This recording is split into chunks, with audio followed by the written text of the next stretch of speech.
Are you ready to become the best boss you can be? I know you already care about investing in your leadership development because you're listening to the Bossed Up podcast.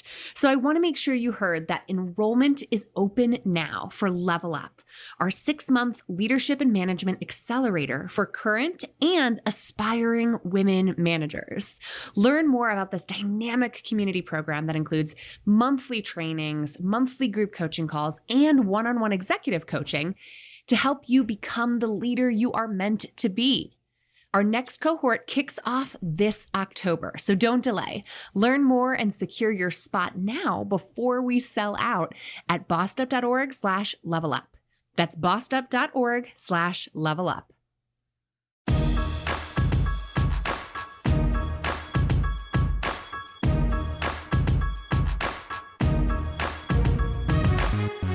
Hey, and welcome to the Bossed Up Podcast, episode 471. I'm your host, Emily Aries, the founder and CEO of Bossed Up.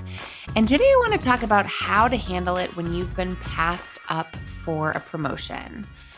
First, I want to normalize this happening because if you are an ambitious woman, and I would venture to guess that you are if you're listening to this show, then you're going to have career setbacks. That's part of throwing your hat in the ring. That's part of being ambitious. That's part of going for things, stretching yourself outside of your comfort zone. You're not going to get 100% of the shots that you take, and that's okay. But how do we emotionally and practically recover from those kinds of setbacks, particularly when these are people you have to continue to work with? My first piece of advice on this is to allow yourself the space to feel all the feelings that have come up for you in this moment. Of course, you're feeling frustrated. Of course, you're feeling disappointed.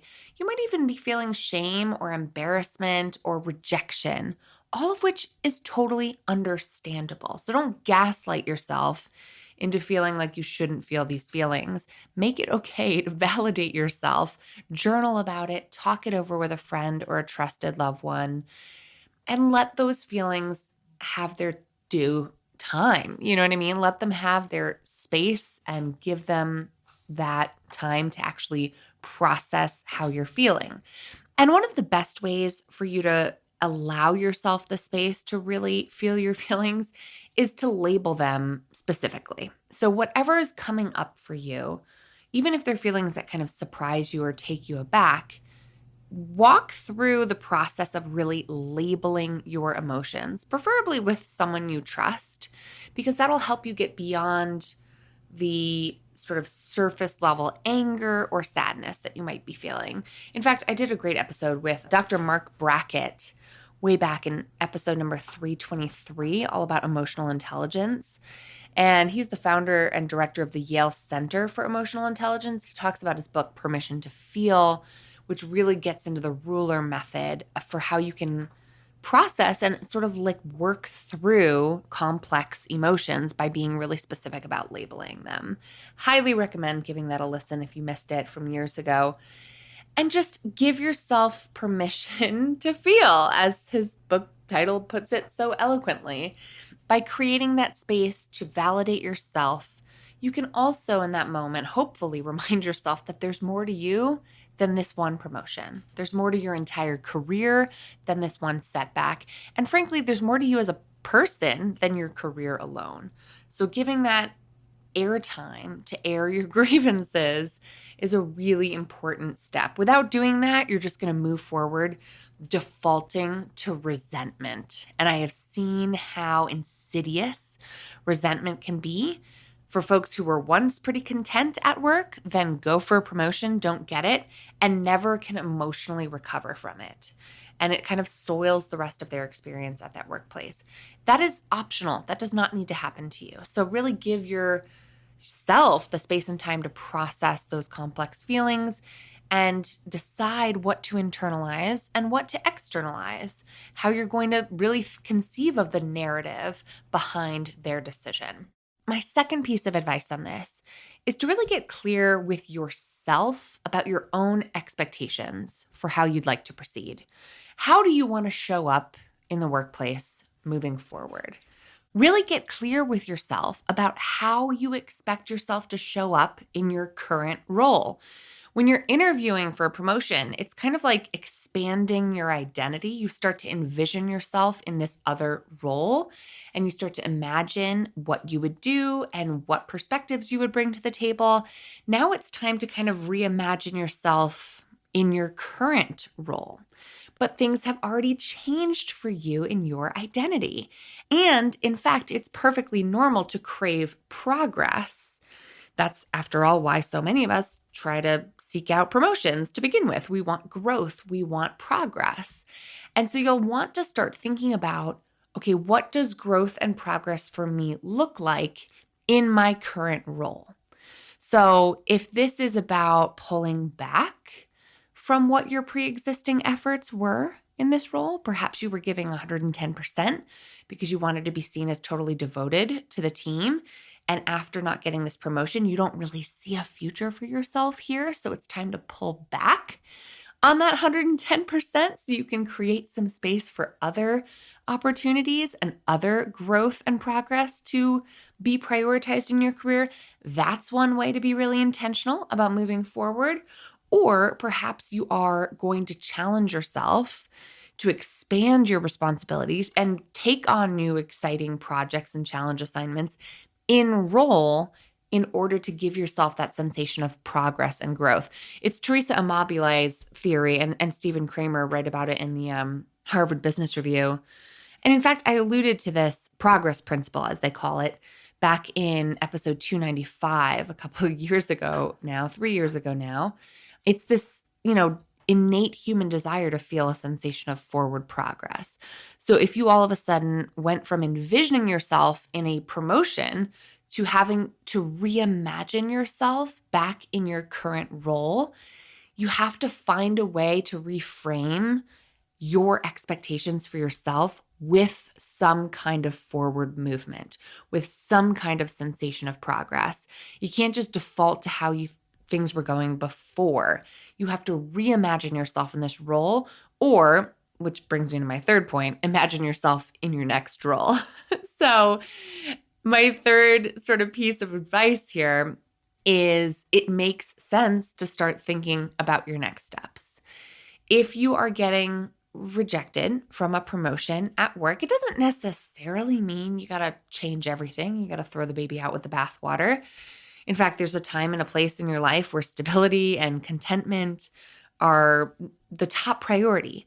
But if you're going for a promotion at work because you crave growth, you crave change, you crave progress, and you don't really see a theory of change in your current workplace, of course, this depends on the specifics of the promotion you went for, but if you're not getting the sensation that your leadership sees a future for you that involves growth, and by the way, you can ask them for that kind of feedback after you don't get a promotion. You can say, well, do you see a vision for the growth of my career here? Like, can you imagine me continuing to grow through other promotional opportunities here? If they can't give you a compelling yes, and they can't paint a picture as to what that might look like or give you actionable feedback for you to close whatever skills gaps you need to close to make yourself more qualified and deemed ready for that promotion, then of course you have to start thinking about what's next for your career and how you might be able to get it elsewhere, right? So you really want to take a realistic and holistic look at your organization and what direction the organization is growing into, and if there's room for you to grow there. If there's not, and you are still craving progress and growth, then it makes sense to explore opportunities elsewhere. Exploring opportunities elsewhere, by the way, is not akin to quitting your job tomorrow. It's not the same thing as applying for a job, even. It just means beginning to explore the very earliest stages of a job search. So if you feel disloyal for doing that, if you feel like that's somehow bad or somehow like not respectful of your current workplace, I really challenge you to reframe that as your current workplace might love you in the role that you are currently in. But if you don't love the idea of staying in the role that you're currently in, you got to love yourself more. You got to love your future more and be willing to take a little modicum of risk here by starting to explore your options elsewhere. You owe yourself that much and you owe your future that much. So be willing to take the smallest, littlest first step to expanding your identity and expanding your career prospects by, picking your head up off the desk and seeing what else is going on in the market around you.